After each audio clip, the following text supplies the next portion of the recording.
asalaamaaleykum mbokki internet yi ñuy topp ci Al Irshad Bio TV dikk nañ fas yéene ànd ak yéen indil leen benn produit bu ñu leen di dëgtal di dooley góor fii ci Al Irshad Bio TV. Al Irshad Bio TV di chaîne bi promouvoir lépp lu jëm ci gàncax ak plante. kon damay bàyyi alaaji mu nuyoo su ko defee ñu door a dikk nag ci yenn leeral yi ci produit bi nga xam ne moom lañ jàkkaarloo nii mbokk yi ci kaw taabal ji di dooley góor. di produit boo xam ne li mu làmboo bari na lool waaye nag laata ñu ciy dikk ci détails yi alaaji ma bàyyi nga nuyoog mbokk internet yi ñuy topp ci Al Irshad Bio. asalaamaaleykum wa rahmatulah Baye Moussa noo ngi lay sant bu baax ñu ngi nuyu bu baax itam suñu ay téléspectateurs mboolem ñu ànd ak ñun ci ñu ngi ko waxee sànq MMD Média di kër gu mag gi boot MMD TV ak Al Irshad Bio comme ni nga ko waxee sànq. Al Irshad Bio di gën a promouvoir lépp loo xam ni wàllu plante la wàllu xam-xam la. te ñu gis ni ci wàllu santé xëy na loolu mooy li mën a indi solution de toute façon ñun loolu la ñu gëm. waaw loolu la ñu gëm quoi ñu ngi xaar questions yi incha allah. Baye Moussa njëriñ li nekk ci gàncax tey jii ba war ñu gën ko joxaat gëdd ni ñuy amee tawat dem ci docteur dem médecine dem pharmacie tey gàncax njëriñ li ci nekk. xam nga Baye Moussa taw kese dafay faj. taw kese day faj. ngelaw liy ñëw ginnaaw taw kese dafay faj. xam nga dañu naan diw bu tawtee am na telle maladie daf koy yokk waaye fekk na sax dañoo comprendre mais taw ci boppam buy wàcc dafay indaale xéewal yoo xam ne tawte sax bu deful ci yow yokkute du def ci yow wàññi. yàlla dafa ci alxuraan ni inna sababna maa sabban. inna sababna maa sabban. sabban boobu lan la ci jublu ak cottiteef ak taweef. fa anbatna fiiha habban fiiha ci suuf si. habban boobu pour lekk dong la déedéet. wa inaban boobu pour raisin pour def désert kese la déedéet. wa radban wa zaytunan yàlla amul temps di expliquer ay olive ay bant ay gittax ay ñàmbu suukar soxlawul détail boobu. mais li nekk ci biir ci ay manafia ak ay njëriñ yoo xam ne mun nañ ko extraire génne ko jariñoo ko. wa inaban wa radban wa zaytunan wa naxlan wa hadaiqa rulban wa fakihatan wa abban mataan lakum wa li anamikum. kon mataan lakum mataan lana ak nag anaam yi nga xam ne yëpp moo nekk ci ñun moo tax ci àll bi ngay gis benn bàyyuma di lekk fukki xeetu ñax yu bokkul di lekk fanweeri xeeti ñax yu bokkul am na garab yu am na bàyyuma yoo xam ne bu ñu génnee ci génn guddi daañu lekk téeméeri garab yu bokkul balaa ñu ñibbisiwaat.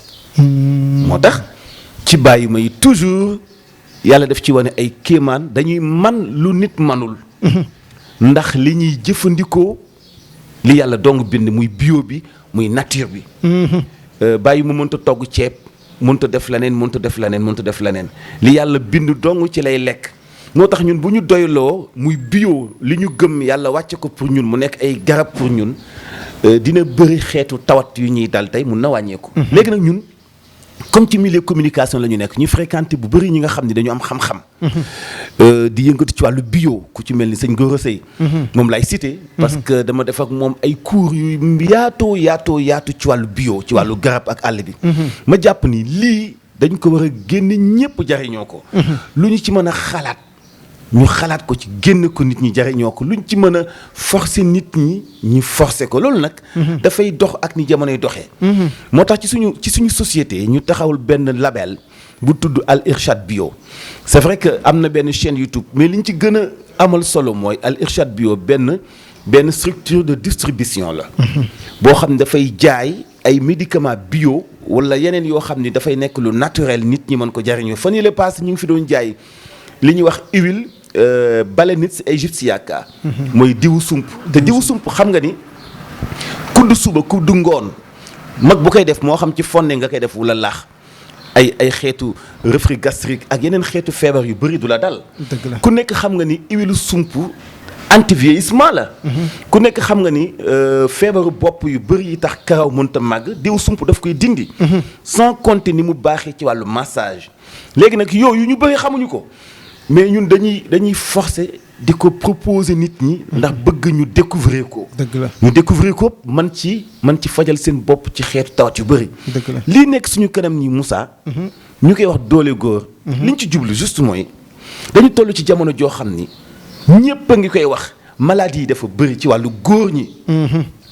ci wàllu góor ñi tey da ngay wax góor demal takk jabar takki ay jabar fit wi dem nga ne ko demal takk ba ne jabar mu ni comme ki ma yor mu ngi may muñal lan la lay muñal sa impuissance da lay muñal sa ñàkk a mat da lay muñal ñu bëri ay xeetu feebar yoo xam ne tey mu ngi dal góor ñi parce que li ñuy lekk moo tax dëgg la parce que li ñuy naan te xamuñu fu ñu koy ubbe moo tax mu dem ba da ngay gis xale bu am 20 ans du nekk góor nga gis xale koo xam day am 40 ans toll ci diggu njur am problème mu am doom ñu lay wax ay éjaculation yu précoce ñu lay wax ay sperme yoo xam ni baaxul et cetera mais loolu lenn sababu ko lu dul lekk yi nga xam ne moom la ñuy jëfandikoo te góor bu nekkul góor ci biir këram kàddoom day néew te day ñàkk fayda ci lislaam day doyadi parce que sëy li koy takk mooy ci fiq wanakasa alwatu moom la yàlla jëkk tudd jigéen da nga koy amal njëriñ ci kaw lal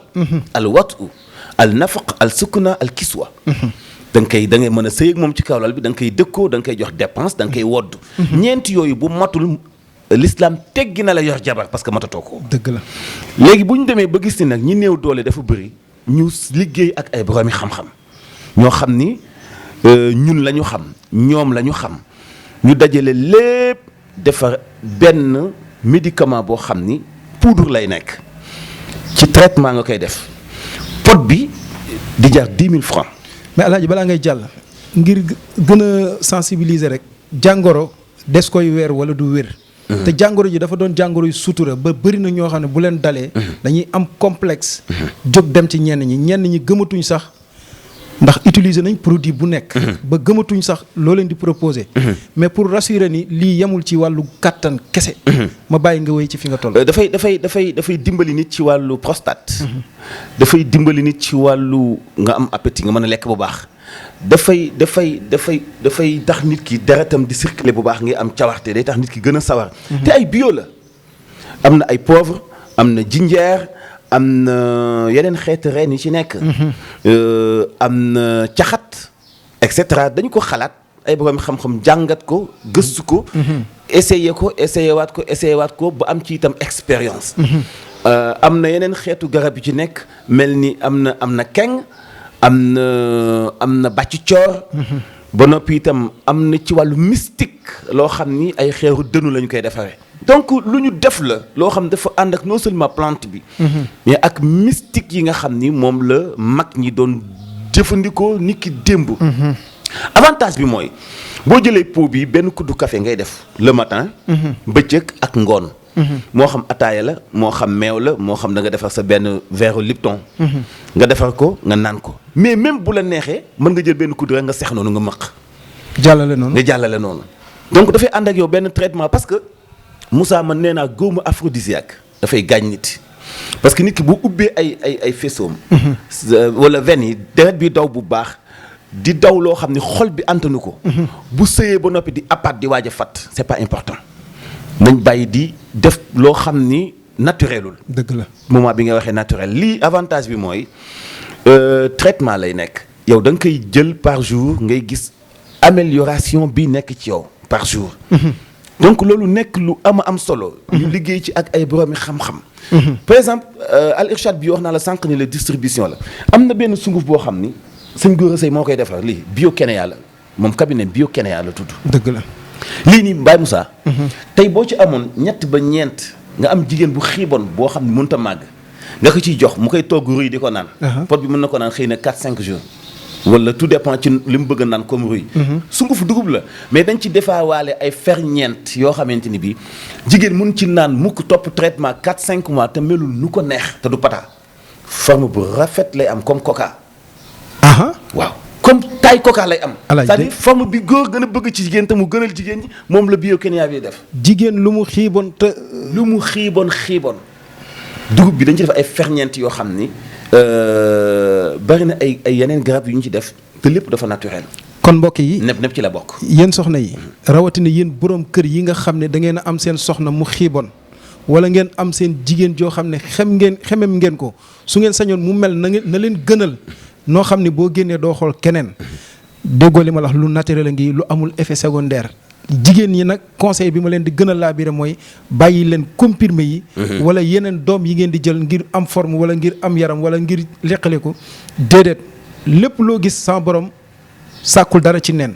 kon nag xam-xam ak njàmbaarteeg doomu aadama moo ñu dem exploité ko ba mën koo jariñoo lu naturel a ngi nii dégg ngeen ruy nga koy def di ko jëfandikoo.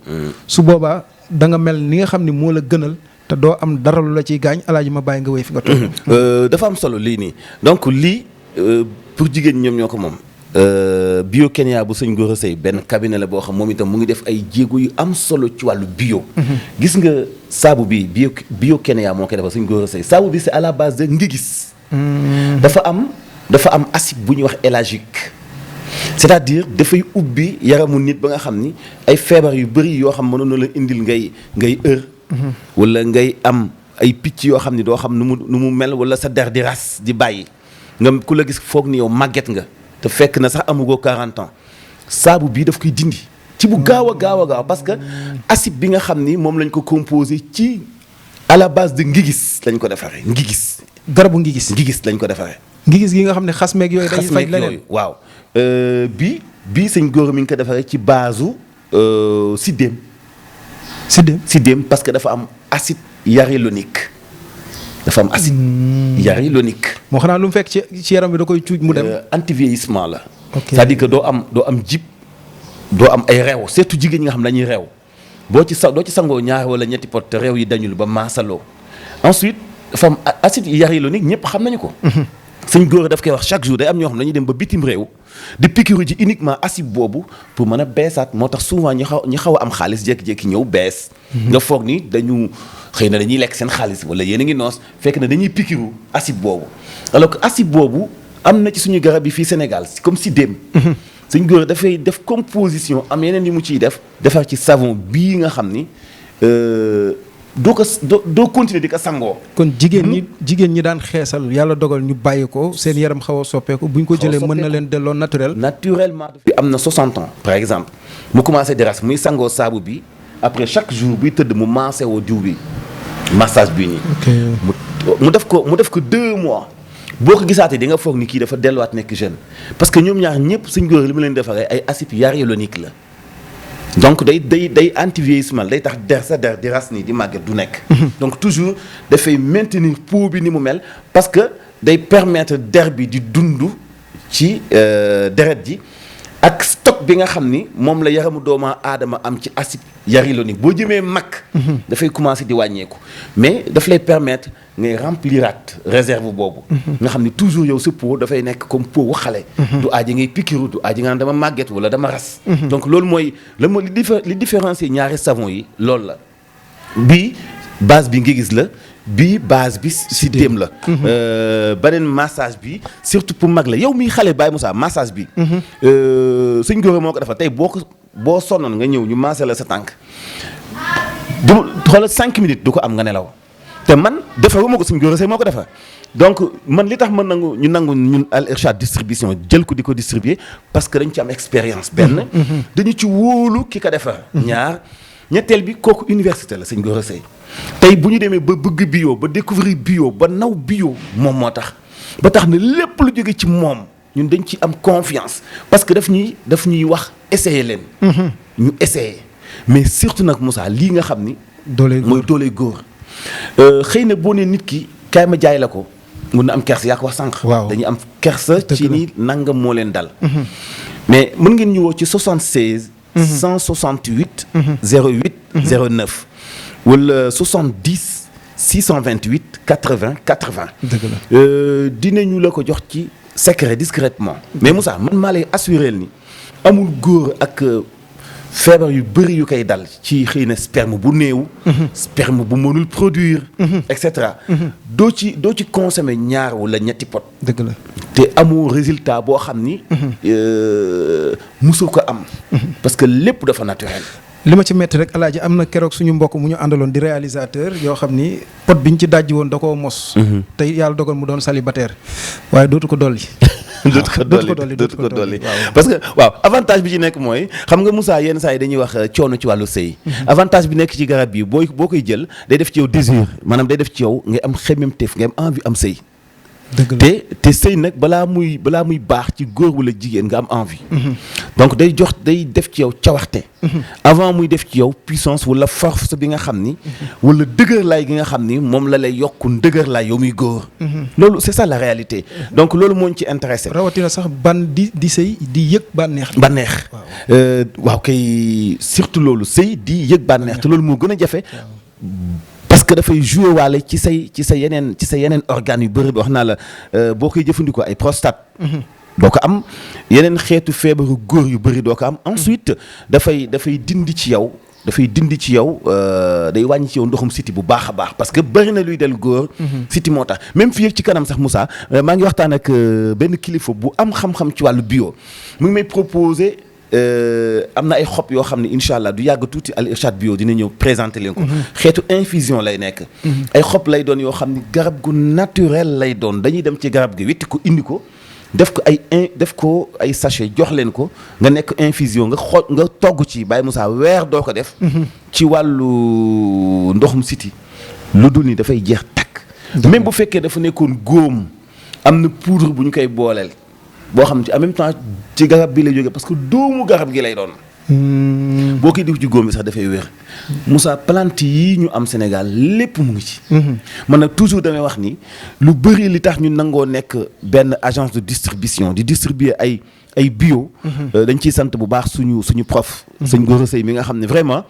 lu ñu am fit ci wàllu bio moom moo tax lu ñu am courage wax ko ci wàllu bio wala ñu def ko moom moo tax mais moo ñu may itam fit boo xam ni dañuy taxaw ak Sénégalais yi ni leen hey lii moo leen di faj. valoriser bio. parce que ci xam-xam nga koy teg. parce que daf lay wax garab gu nekk. ban acide moo ci nekk. acide bi ban jeexeetal lay def wala acide bi ci xob bi la nekk wala ci xas bi la nekk wala ci reen bi la nekk donc daf lay jàngal. lu kenn mënut a dindi. ba ci sax fruits yi ngay lekk. papaya banana sëñ Gora Seye def naa ak moom benn émission ci xaal da ngay sax yéemu ci yàlla mënoon a gëm ne xaal. am na njariñ yooyu. xaal nekk te même cancer daf koy faj. te mu ngi expérimenté yenn ci ay garab yoo xam ni. billaahi bu ko état bi gëmee collaborer ak moom même bari na xeetu tawat yu fi nekk fii dina ko mën a faj.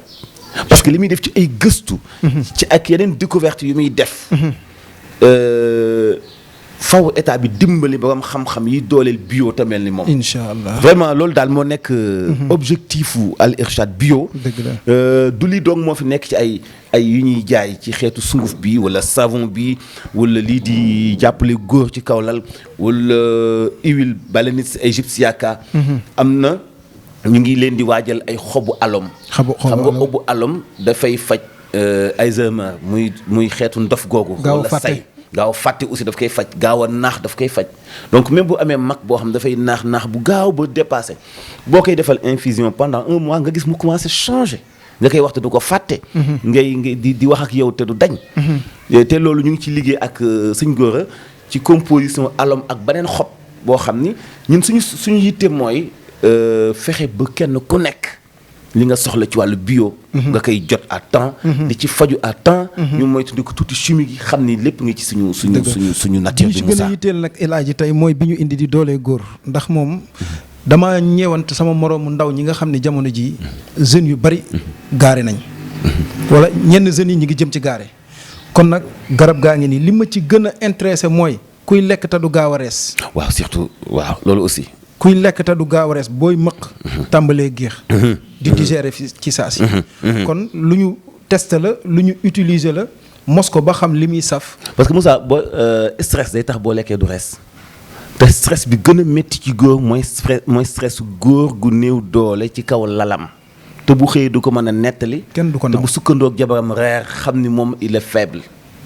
loolu stress la boo xam ni jabar ji lu mun a toggal lu mu neex doo ko mën a lekk. dëgg la parce que boo la joxee dul neex doo am droit lekk ko parce que boo ko lekkee itam doo ko amal njëriñ. dëgg la et puis doo am da nga naan comme jigéen la xale la bu fekkee man manuma est-ce que moom dina fidèle. est-ce que du ko wuti faneen.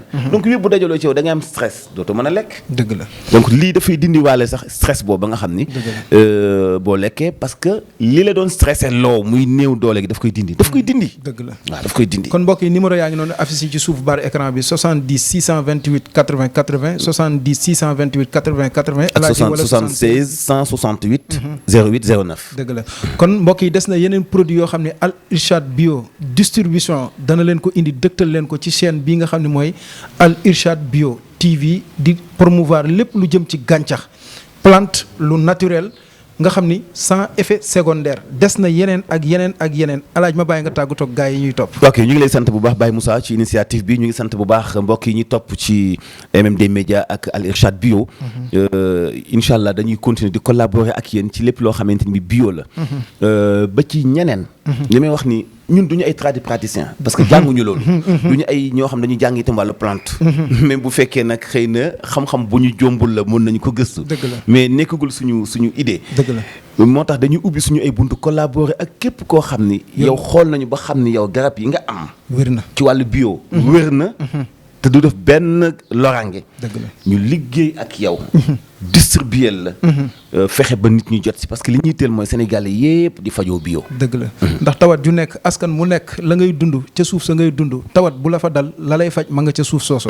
kon nag day jot ñu delluwaat ci li nga xamante ne nii moom la ñu am moom la fi suñuy maam bàyyi woon tey muy lu wér di loo xamante ni lu lislaam nangu la kon nag la ma ko waxee woon ci njëlbañ rek wa fawqa kulli zi ilmin alimin kon tey la adri nisful ilmi nit ki fi nga tële jàppal ni am na koo xam ni fa la xamee tey fa nga yem jàppal ni am na koo xam ni fa la dooree jëm kaw kon nag wéy leen di abonné ci chaîne bii di Al Irshad Bio TV tey di partager vidéo yi ngir njariñ képp lañ ci jublu ak it yaatal li nga xam ne mooy cosaan yi ñu am suñu valeur yi ñu am li nga xam ne mooy suñu aada ak suñu cosaan di gàncax xam ne sama borom moo ko sàkk ngir ñu jariñoo ko ñun doomu aadama dégg ngeen ni ko alaaji waxee yàlla limul fruit yi limul gàncax gi ci neen déedéet ngir doomu aadama mën a àgg dem au profondi ci wàllu xam-xam ci wàllu gëstu xóotal ko ba mën koo jariñoo la kon nag ñu ngi leen di tàggoo foofu tàggoo bu du tàqalikoo di dikkaat ak yéen ci Al Irshad Bio TV ànd kook MMD Média ci yeneen produit ci yeneen anam ak ci mboolem ku ci yor lu wér nag tàllal nañ la loxo ubbil la ci distribution bii di Al Irshad Bio TV kon jërë ngeen jëf ci topp gi